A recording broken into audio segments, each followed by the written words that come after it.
100 applications. You're not going to read all of them in their entirety. You'll read the ones for which you're primary, secondary reviewer, but you're going to look at certain parts of it. And if I have a whole stack of grants, and one of them says, the impact is as follows, and they make it really easy for me.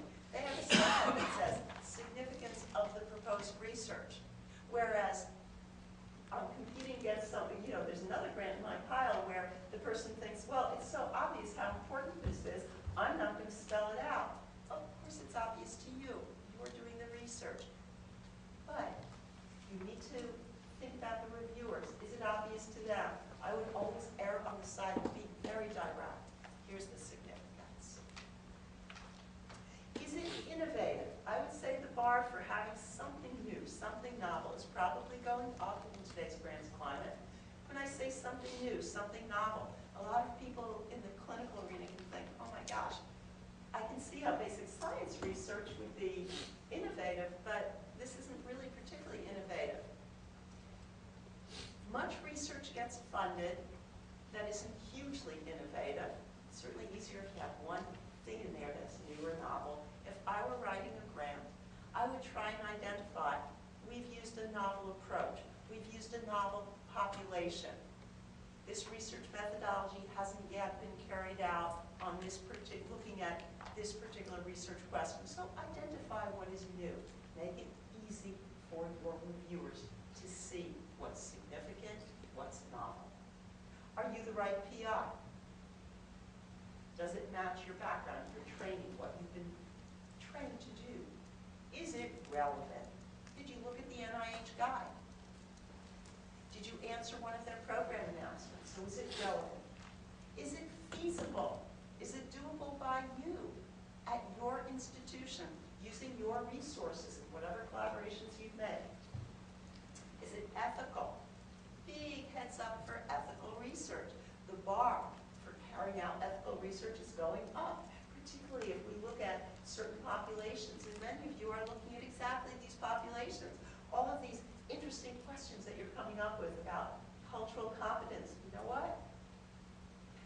When you look at these underrepresented minority populations who are so much on the radar of the NIH, the flip side to that is that these are very vulnerable populations by definition. If we're looking at people who are a little bit outside the mainstream of NIH knowledge, like let me give you an example from my own neck of the woods. It's easier for me to speak about the research back in Baltimore. Let's say I'm carrying out research. There was a huge blowout in Baltimore. I'll make it really real. At Johns Hopkins, which is a wonderful medical institution where I spent so much of my career, just a great medical institution. It's located in Baltimore and in a particularly poor area. And they were carrying out research that had to do with lead poisoning in children. Very vulnerable population. Children, poor children, minority children, children whose parents could not reasonably be expected to know all the ins and outs of carrying out research on their children. Do the standards for carrying out ethical research go higher when you're looking at that population, as opposed to, let's say, you're looking at a population of people who go through Johns Hopkins for plastic surgery? Well, it's going to be probably a pretty well-to-do population, a population that's pretty savvy. The bar is going to be higher for the kids than for the people going through for plastic surgery. The bar for ethics is going higher. Be aware of that. That will pertain to so many of your studies. And the last one is a tricky one. I really want you to know this. So we're going to look at these. We're going to spend about 5 more minutes, and then we'll open for a break. Your research problem should lead to future research. What do I mean by that?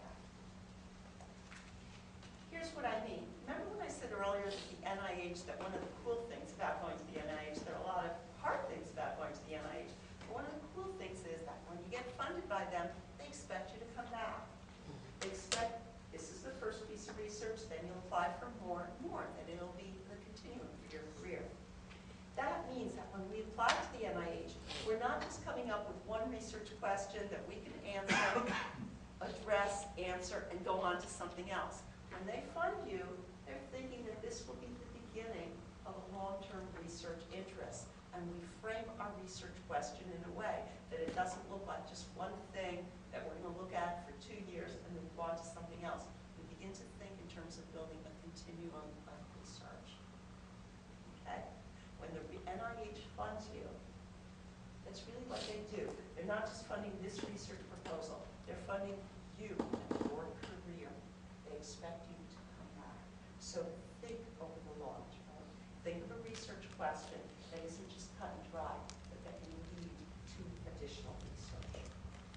I want to tell you that significance is always, we're going to look at a few of these criteria, as I said, over the next 5 minutes or so. Significance is always the #1 factor in assessing your research problem. And we talked about looking at the NIH mission. Here's the mission. We always show how our proposed research will facilitate the NIH mission, knowing that the NIH mission is to advance our understanding of biological systems, improve the control of disease, enhance public health for people living in the United States. When I'm talking about my research problem, I always say the way in which this research will advance our understanding of such and such illness, will improve the control of diabetes, will impact human health in a positive way, is as follows. Again, look at this language, use this language. This is the correct language for writing about your research problem and what you'll learn. I talked to you about significance includes public health impact. I think we've talked about that. Impact of your research on the field. I wanted to give you an example of how to do that.